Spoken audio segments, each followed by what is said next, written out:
On this episode of Still Loading, so wait, it doesn't mean poop?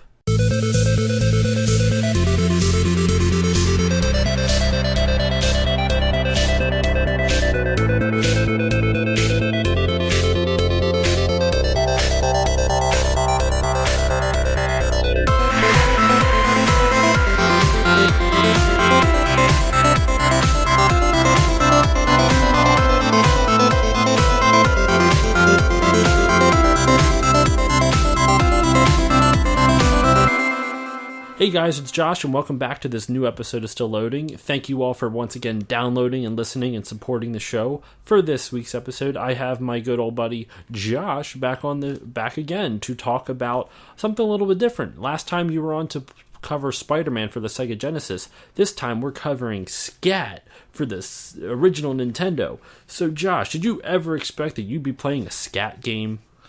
No, not in my life. But it was definitely fun. Out of context. In any case, SCAT for the NES is a shoot-'em-up game developed by Natsume and was released in 1991.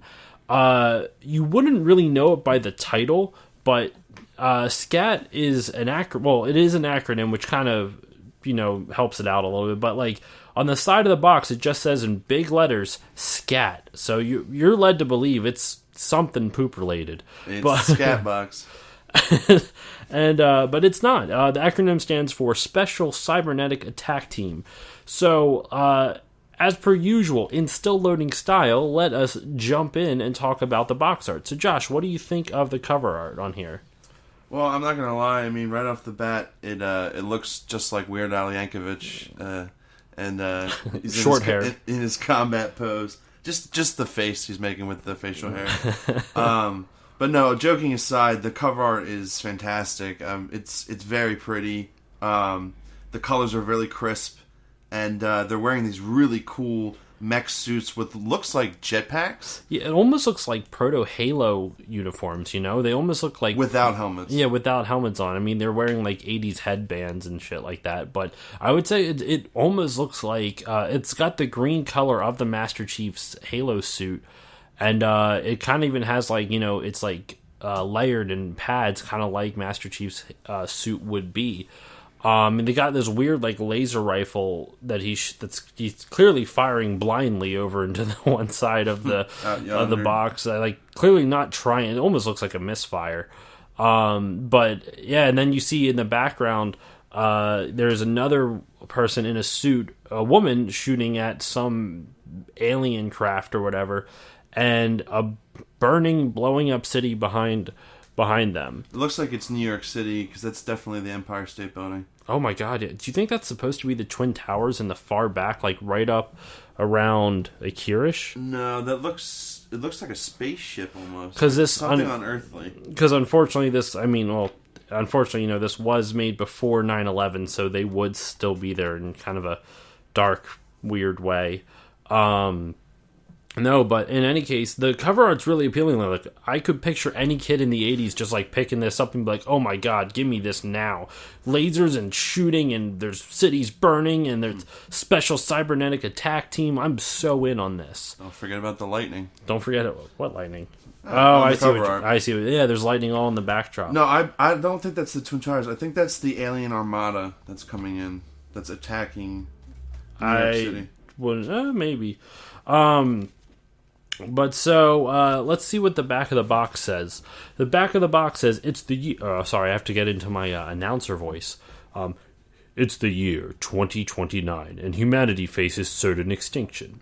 An alien force led by the Supreme Commander Vile Malmort is positioned to destroy the Earth. The President had little time to act. He assembled the greatest scientists from around the globe to stop this menace. From their laboratory came mankind's last hope, the members of SCAT. The Special Cybernetic Attack Team has one goal, the utter destruction of the alien fleet. They've sent an armada to conquer us. We've sent 2 warriors from SCAT. It should be a fair fight. Honestly, as a kid, that would that, like, the fact that they're just like, can you like most game boxes would say, can you survive, or do you have what it takes? This is more just like, I don't know. I like the fact that the very last thing is like 2 should be enough. That should be somewhat fair.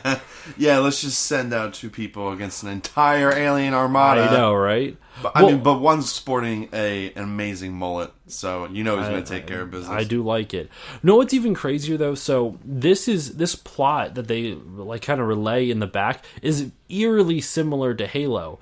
The whole thing of Halo is that, mankind reaches out into space. They colonize a bunch of planets. They discover the Covenant by accident.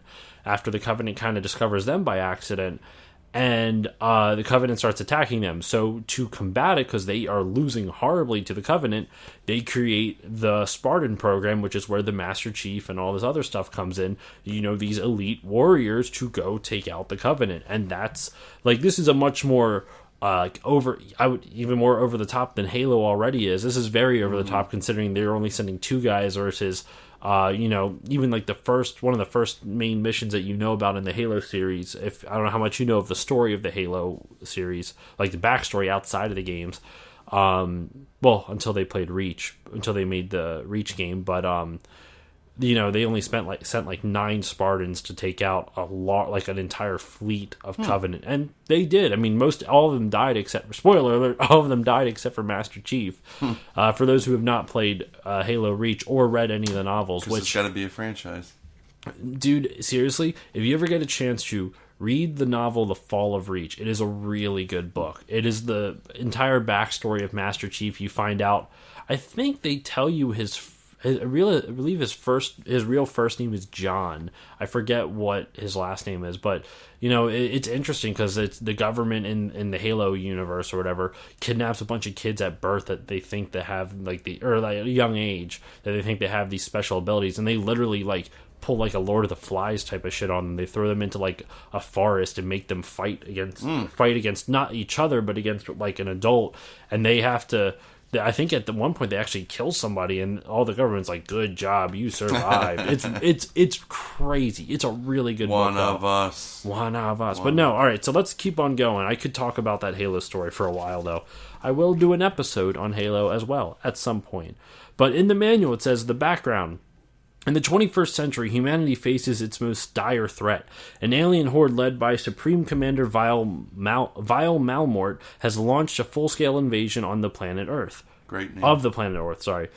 An astrotube connects the desolate remains of New York City to the orbiting space station of the invaders. That's what that thing is. It's the not, astrotube. It's the astrotube. Okay, you learn something new all the time. Their armies sweep the skies for any sign of resistance. The last hope of mankind comes from a secret alliance made by the president. Luckily, he was informed of the coming invasion in time to act. He assembled the world's greatest scientists and gave them, blah, blah, impossible task, find a solution for the dilemma. We already heard all this in the back of the box, blah, blah, blah. These part human, part machine warriors are capable of wielding massive destructive force for their compact size. The members of SCAT have been designed to capture and adapt alien technology and weapons and use them against the invaders. Together, they may have the power to defend the Earth. And then it just goes into how to control the game and, all the number of things. So now that we've kind of talked about the box art, we've read some of the back of it. What are your opinions of the gameplay, Josh? I liked it. It's just like any other NES game, Nintendo Entertainment System, NES. Yes. It's punishing. It's hard. But like you said early on, it's actually pretty fair. So what we found is when you actually beat the first level, no matter how many times you die, you'll restart at the beginning of that level. So we didn't get very far, but we found out that we kept respawning back to the beginning of the second level. But it's very punishing. There's no health kits. There's no way to replenish your health. Once you lose it, you're done. You do start out with a decent life bar. But, there's so many things flying at you, and there's so many different enemies, different lasers and whatnot. Your life bar deplenishes pretty quickly. So I really think this was meant to be played with 2 people. It really was. It's a good 2-player game, too. It is. It's great. But no, overall, I liked it. I was getting really frustrated, not being able to... Considering so quickly we got to the second boss, and then I died, and then left you hanging, then you died, and then we couldn't even get back to that part. I'm sure if we cracked at it all night, we could have killed it. Oh yeah. But I loved the weapons. There's so many different power ups. I mean, unfortunately, we have day jobs, so we can't. We can't play for too long. We have to bookend it with playing and recording. But no, you're saying about the power-ups, I agree, they're awesome. I love the all the different types of shots, all the different type of weapons they have. You start out with like a standard gun, but then you get like a wide shot, a laser shot, a bomb shot. What was your favorite one? And then you could also double up on them, it looked like. And they become more powerful. The wide shot for sure. But also you have your standard gun, which you can fire left and right, and also there's this neat little feature. There's two orbs that there's a picture of two orbs that are above you and below you, and then when you push a button, they'll oscillate back and forth, and then they'll shoot lasers out. And you can when you attack too. So, like you said, they shoot lasers out, but only when you hit the attack button. So the A button shoots your main weapon, which whether that's the wide shot, the bomb shot, whatever, it shoots your main weapon. And then also, like you said, the two oscillating orbs, they kind of go around you, and you have to hit the B button, and the B button will either have them freeze wherever they are at in the general proximity around you, or they will rotate and oscillate around you when you hit B again. So you can either have them on constant patrol almost, or freeze at a certain position so you can pick the angle they shoot at. Ideally, you could be shooting 3 lasers in front of you at the same time, or if you put them to the back of you, you could be shooting 2 in the back and 1 in the front. Vice versa, you could freeze them so you're shooting up, down, and right all at the same time, which is a technique that you used early on in like a small close quarter level.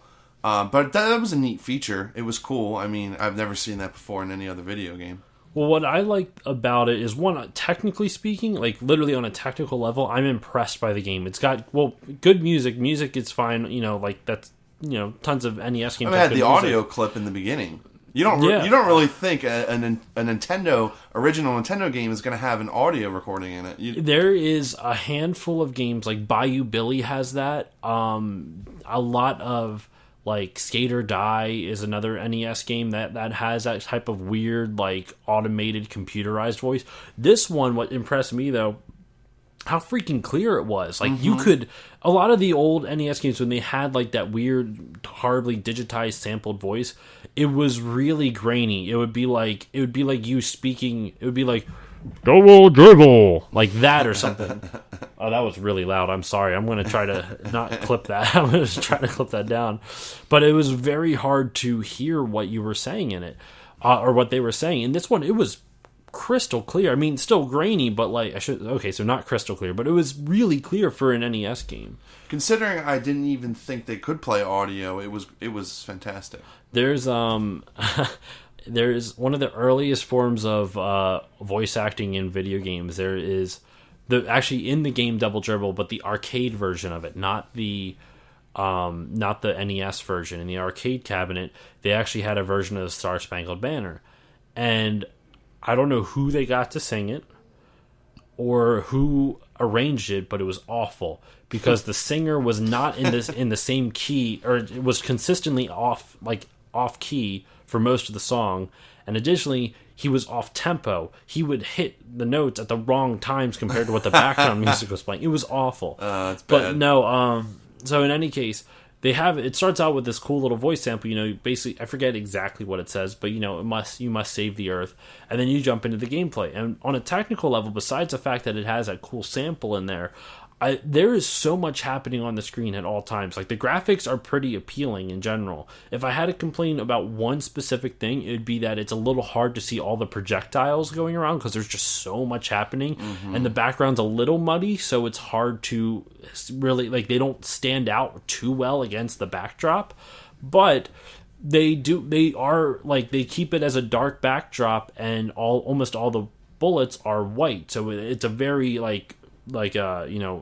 contrasting type of thing, so it's easy to picture. But when all of it's happening at once, it's hard to tell your movements from your partner's movements, from the enemy's fire, from your fire, while everything's all moving all at the same time and shit's flying everywhere. It's a bit of a double-edged sword. I mean, I really think if you put enough hours into it and you memorize everything, you could probably beat the game by yourself. But really, this was meant for 2 players. But like you said, it's great when you have two players, but then, first of all, it's a simple color swap. So one player's red, one player's blue. So it's really simple to get confused of which player you are.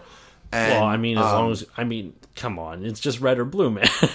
I honestly found myself switching back and forth. Well, I think like my anxiety was building up because, like you said, there's so many things going on, so many lasers and bombs and those mechanical monster things coming at us. Which when you blow them up, they blow into a million pieces. Picture Onyx from Pokemon. Yeah, that one of the enemies looks like that. Yeah. But it's coming at you like a slinky. That's a bad analogy. No, but no, you're right. It's kind of like it's kind of like a slinky, but the one half of the slinky is completely stationary, and it's kind of wagging all over the damn place. I guess when our characters would move over top like of each other, like a flaccid penis. Sorry, I just had to go.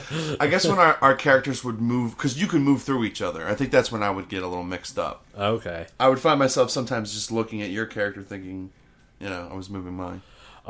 So what did you think about the controls? I actually thought they were super tight. Like, they were very responsive. You felt like you were in complete control of the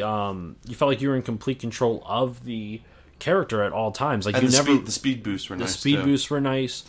That was one of the things you could get. You could get a speed boost to help you move around more quickly and dodge shots more quickly. Which is very advantageous in this game. No, the controls are great, and it's a classic controller, so it's, a standard D-pad and then A-B. Sometimes I get a little bogged down trying to position the lasers where I wanted them. But other than that, they were absolutely top-notch. I would say, and it controlled really well. And I would say that's not even a shortcoming of the controls. That's a shortcoming of us as players. I had the same issue, too. Like, because realistically, Well, it's a shortcoming of you. This is the first time I got to play it. You had the Yes, I have played this before. But no, you're not wrong. I do suck. But no, you don't. You're doing well. No, but it was. It's a really fun game. Like, I did play this one before, but this was still on my 40 for 40 list. Like, way before. Like, I started the 40 for 40 series when I played this before, so it's not like I played this before I even started the whole series. And there obviously have been some games on this series that I have played prior to, prior to starting it. For example, like, I have played DuckTales before this series. I have played DuckTales. Woo! I have played Kirby's Adventure in this series. And you will see coming up, like, I guess this is kind of you shouldn't be surprised, but eventually down the road, the Super Mario Brothers games are going to be on here. Not surprisingly, not the original one. I don't have that one complete in the box, so sorry for those who were expecting that one, but there are the other ones. I do have 2 and 3. Back for that one.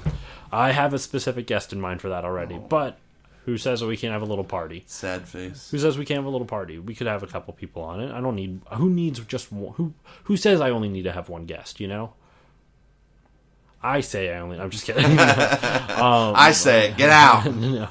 But no. So yeah, the game was great. And the controls were super tight. You felt like you were in complete control of your character the entire time. You never really, what I liked about it was, one, we talked about its fairness before, where you have unlimited lives, but if you die, then you go back to the beginning of that specific level. And if you actually beat the level, then you continue on to the next one with the same health bar that you had prior. So that can kind of suck, where, say you beat a level and you're low health, and somehow you magically make it to the boss of the next level, and then you die. Now you're starting all the way back over, if you would have... It's actually almost smarter to... If you're on low health and you start another level, it's almost smarter just to die there. Just to kill yourself. Yeah. And just start fresh, just in case. But no, it's a really fair game, and what I like about the controls being so good is that it's never the game's, it's when you die, it is not because of poor design. There's a lot of video games, especially on the NES, where you'll die because of the limitations that they provide you with the controls, not because of the challenge of the game, but because of the limitations of the controls. A perfect example, while I love the Castlevania series, it's a classic game series. The original Castlevania and Castlevania 3, and I guess to an extent Castlevania 2, you can only, when you jump, he might as well just be a dead weight flying through the air. You have no control over him. He jumps at a specific arc, and yeah, like you can either control where he's moving forward or just jumping straight up. But as soon as he's in the air, he might as well just be a dead weight because you can't control him. So if you get hit midair and he falls back, you can't control where he's going to land. Unlike Mario, where like if you get hit, you can still kind of control where you're going to fall, which is fine. But they don't like it's fine if you have a character like that where when you jump, you're just a brick. You know, you can't control where you like. Whatever trajectory you jumped off for, it's going to go the same distance every time. You know, Mario, you have a little bit more control over that. You can control the height by pressing A longer. You can kind of control where you're going to land as you're falling by using the D-pad.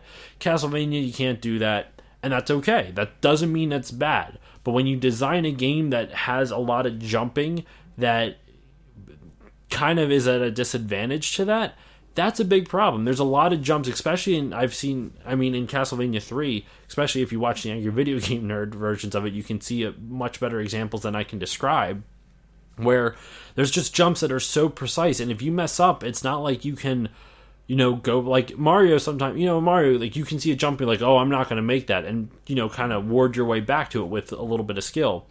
If you're committing to every jump in Castlevania, as soon as you jump, you better be committed to whatever is on the other side of that jump. Because if you didn't plan it out or you weren't ready for it, it's done. And that's fine, but as long as they design a game around that, there's some portions of that game which aren't 100% fair to that specific mechanic.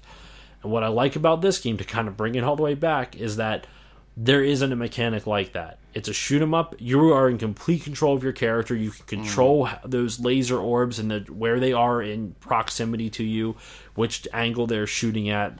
Courtesy of the SCAT team. And courtesy of the SCAT team. And that's fantastic because it makes you feel like you are in complete. It actually makes you feel a little bit more immersed in the game, wouldn't you say? Mm-hmm. Because now you feel like you are these SCAT soldiers. Soldiers of SCAT. Soldiers of SCAT. That should be a new podcast. Soldiers of SCAT. I don't know. God. Who knows what the topics on that would be. You might have a very interesting fan base. Fan following there. Oh my god, that is one interesting fetish group that would be.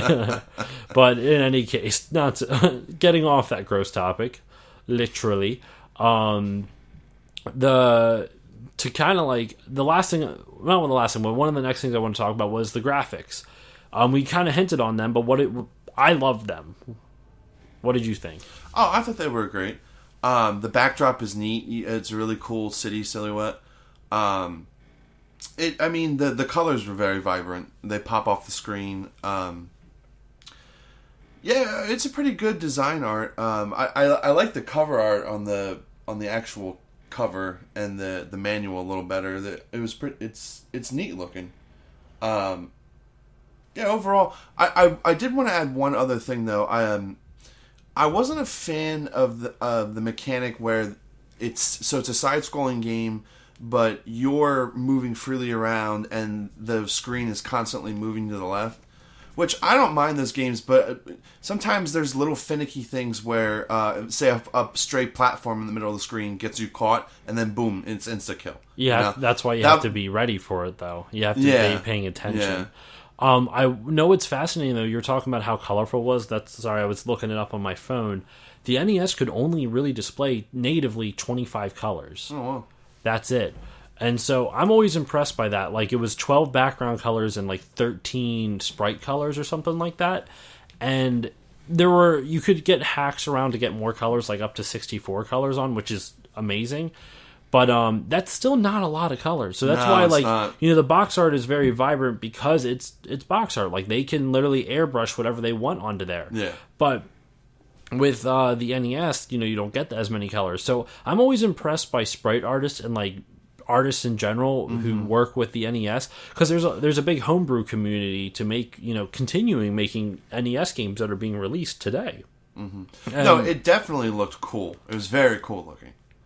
I'm just impressed by how, like you said, they were vibrant colors. Like, to me, that's impressive because, like I said, there was a lot of limitations with not just, like, obviously graphics, but color specifically. Mm-hmm. There's a reason why. This is a little fun fact, and I've probably mentioned it before on, like, other podcasts, but, like, the reason why Mega Man is even blue is because the NES has, out of all the different colors on it, it has the most, like, out of all the different colors that on it, it has more shades of blue than any other color. So, like, say there was like 3 different shades of red and 3 different shades of yellow, the NES would have like 5 different shades of blue. And that's not exact numbers. I'm making that up. Don't quote me on that. But you get what I'm saying. Like, it had more shades of blue than other colors. So they made Mega Man blue, so that way it would be easier. They wouldn't be as limited in terms of color choices.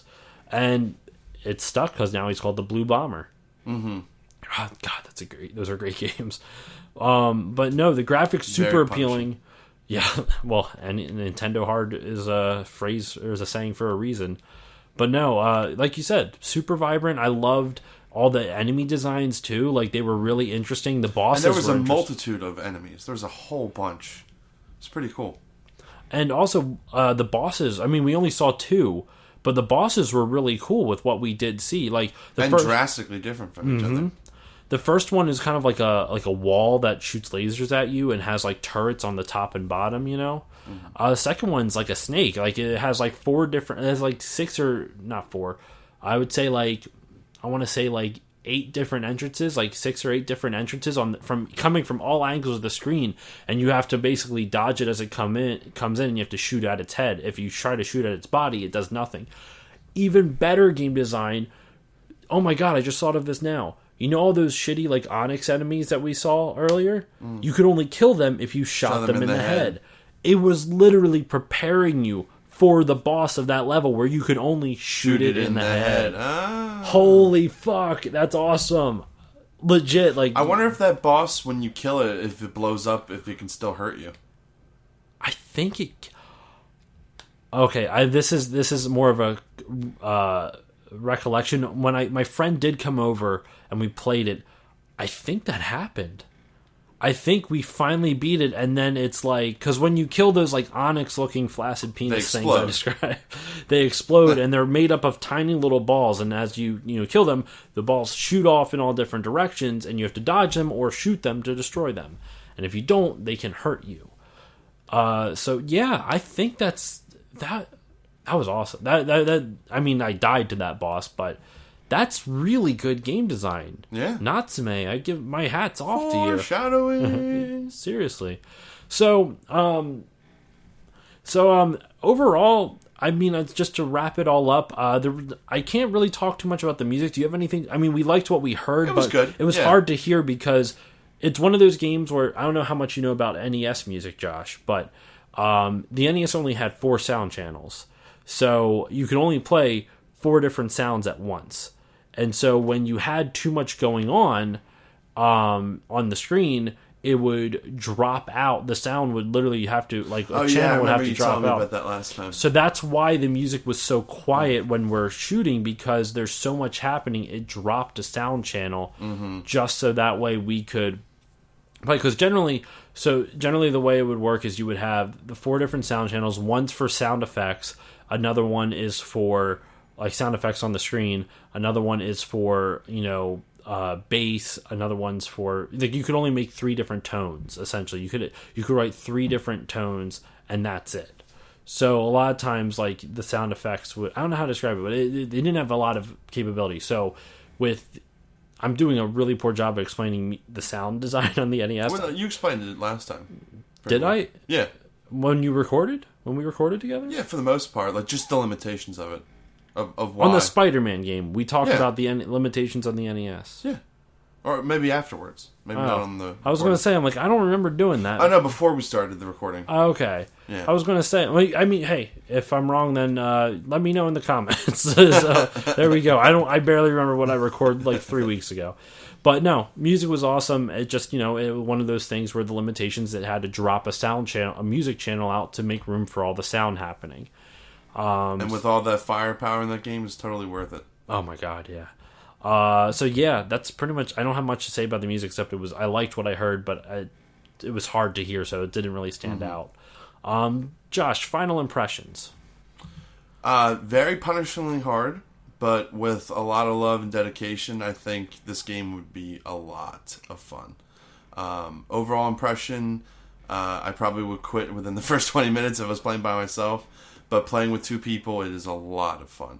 I agree. I definitely recommend playing this with 2 people. I recommend playing it in general. It's a really fun game. It's definitely like nothing I've ever played before. And it's cool because not too many people have heard about it. Like, it's a game called SCAT on the NES. Like, you don't really go looking for that. Well, maybe you do, but to each their own. No judgment here. But all right, well, that pretty much wraps it up for this episode. Thank you all once again for listening. I really hope you enjoyed the episode. And Josh, thank you for coming on. Absolutely, it was my pleasure. It's been too long. It's been a while. Don't sue me, Stained or whatever, whoever sang that. But all right. Well, once again, thank you all for listening to this episode. Oh goodness, I butchered that. I apologize, everyone. Thank you all once again for listening to this episode of Still Loading. As usual, you can find me on Facebook, Twitter, and Instagram at Still Loading Pod. Please remember to rate, review, and subscribe to the show on iTunes. It helps get the word out there. And as usual, guys, please tune back in for the next episode. Thank you all again. See ya. Bye.